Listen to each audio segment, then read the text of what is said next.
Η Ομοσπονδία Ελεύθερων Εργατικών Σωματείων Ημικρατικών Οργανισμών, ο ΙΟΣΕΚ, είναι η πιο ισχυρή και μαζική εργατική δύναμη στους ημικρατικούς οργανισμούς και την τοπική αυτοδιοίκηση.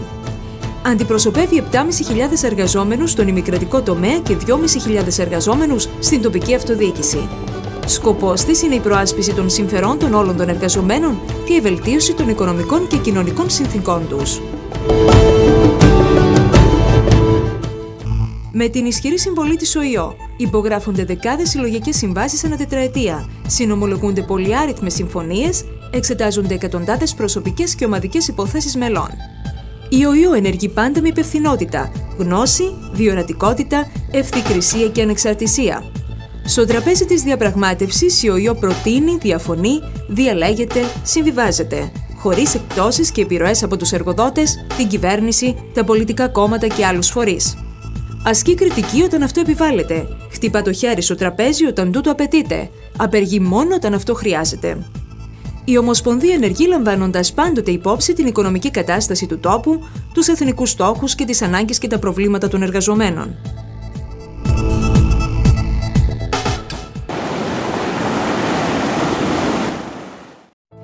Η ΟΙΟΣΕΚ ιδρύεται το 1966 με σκοπό τη θεσμοθέτηση, την προαγωγή και την ανάπτυξη των ωφελημάτων και των όρων εργοδότησης των εργαζομένων στους ημικρατικούς οργανισμούς. Η Κυπριακή Δημοκρατία βρίσκεται τότε στα σπάργανα και αναλαμβάνει την παροχή υπηρεσιών προς όλους τους πολίτες. Δημιουργούνται λοιπόν οι οργανισμοί κοινής ωφελίας. Νερό, ηλεκτρισμός, ραδιοτηλεόραση και τηλεπικοινωνίες μπαίνουν σε κάθε νοικοκυριό. Η ΣΕΚ διαβλέπει έγκαιρα την προοπτική ανάπτυξη των ημικρατικών οργανισμών, την αναγκαιότητα οργάνωσης των εργαζομένων σε αυτούς κάτω από μια κοινή ομοσπονδία. Η ΟΙΟ στα πρώτα χρόνια λειτουργίας της εμπεδώνει το αίσθημα αλληλεγγύης μεταξύ των εργαζομένων στους ημικρατικούς οργανισμούς. Οι υπάλληλοι μέσω της επικοινωνίας τους ανταλλάσσουν γνώσεις, μεταφέρουν την εμπειρογνωμοσύνη τους στους οργανισμούς τους και έχουν αντίστοιχη ανάπτυξη στους τομείς δραστηριότητάς τους.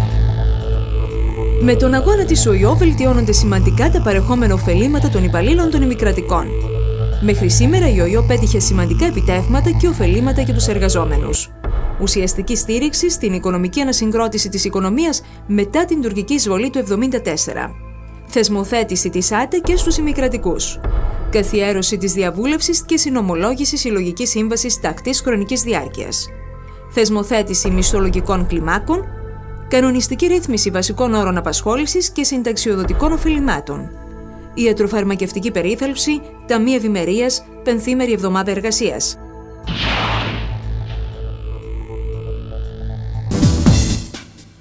Τα διοικητικά σώματα της ΟΙΟ είναι το Γενικό Συμβούλιο, το οποίο είναι το ανώτατο διοικητικό όργανο της Ομοσπονδίας μετά το Παγκύπριο Συνέδριο.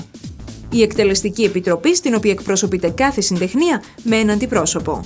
Και η Γενική Γραμματεία, το όργανο το οποίο υλοποιεί τις αποφάσεις και το πρόγραμμα της ΟΙΟ.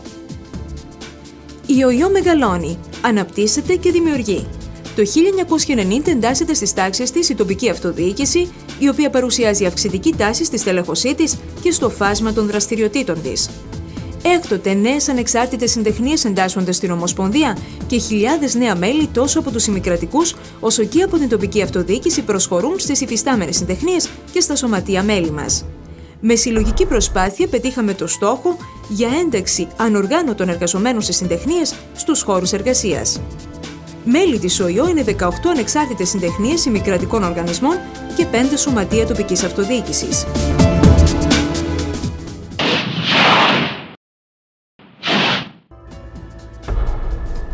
Η ΟΙΟ αναπτύσσει πλούσια δράση σε διεθνή και ευρωπαϊκά φόρα.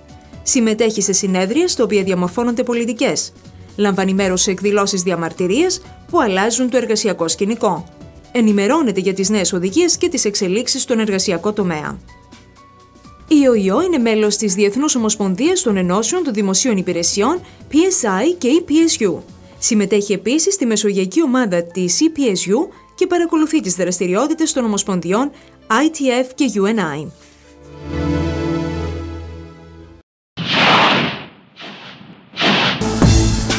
Η ΟΙΟ ενθαρρύνει και υποστηρίζει την πληροφόρηση, την επιμόρφωση και την κατάρτιση των μελών της, έχοντας ως στόχο στελέχη τα οποία να είναι αποτελεσματικά στις διαπραγματεύσεις και στην επίλυση των επαγγελματικών προβλημάτων.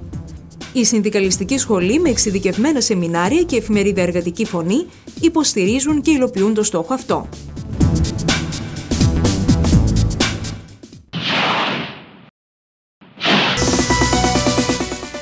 Στο προηγούμενο Παγκύπριο Συνέδριο θέσαμε σαφείς στόχους.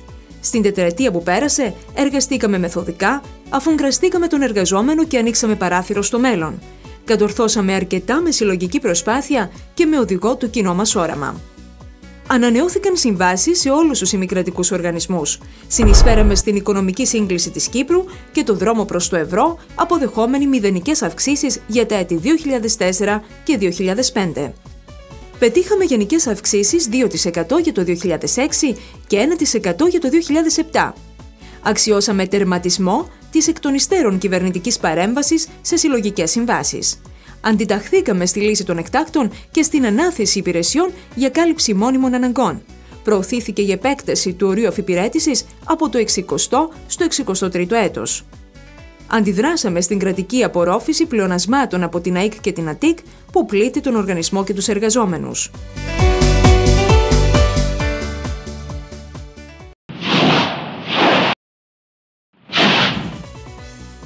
Η ΟΙΟ δεν άσκησε και δεν ασκεί παραδοσιακό συνδικαλισμό. Προχώρησε ήδη μπροστά. Υπέβαλε προτάσεις για θωράκιση των οργανισμών κοινής ωφελίας στο ανταγωνιστικό περιβάλλον και για διασφάλιση των εργαζομένων. Μίλησε για έγκαιρη αναδόμηση και αναδιάρθρωση των οργανισμών. Απέτησε κοινωνικό διάλογο με το κράτος. Κοινωνικός διάλογος όμως δεν έγινε στο βαθμό που θα έπρεπε. Ο σύγχρονος κόσμος αλλάζει σε όλους τους τομείς, στην κοινωνία, την οικονομία, τη γνώση, τους εργαζόμενους. Οι οργανισμοί κοινής ωφελίας καλούνται να κερδίσουν το στοίχημα σε ένα ανταγωνιστικό περιβάλλον. Η τοπική αυτοδιοίκηση πρέπει να αναβαθμίσει το ρόλο της και να αξιοποιήσει τις ευκαιρίες που προσφέρουν τα ευρωπαϊκά κονδύλια. Στο νέο πεδίο που δημιουργείται, τα θέματα που απασχολούν τους εργαζόμενους διαφοροποιούνται. Οι συντεχνίες επικεντρώνουν πλέον τις εισηγήσεις τους στη βελτίωση και ανάπτυξη των οργανισμών τους. Γιατί οι ισχυροί οργανισμοί διασφαλίζουν θέσεις εργασίας και καλούς όρους εργοδότησης. Στόχος μας στη νέα εποχή, η εμπλοκή των εργαζομένων στα κέντρα λήψης αποφάσεων, με τη συμμετοχή τους στα διοικητικά συμβούλια των οργανισμών. Είμαστε εδώ όχι για να αντιδρούμε σε τετελεσμένες αποφάσεις. Είμαστε εδώ για να διαμορφώσουμε μαζί το αύριο. Αναγνωρίζουμε το ρόλο μας σε ευρωπαϊκό πλέον επίπεδο και ενεργούμε έχοντας υπόψη τις ευρωπαϊκές εξελίξεις και όχι μόνο τα δεδομένα της Κύπρου. Προχωρούμε σε αλλαγές στην Ομοσπονδία για να καταστούμε πιο αποτελεσματικοί.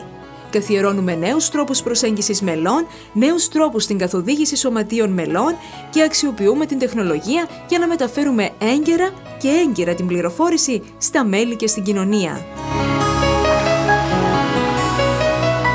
Δίνουμε σχήμα στο αύριο.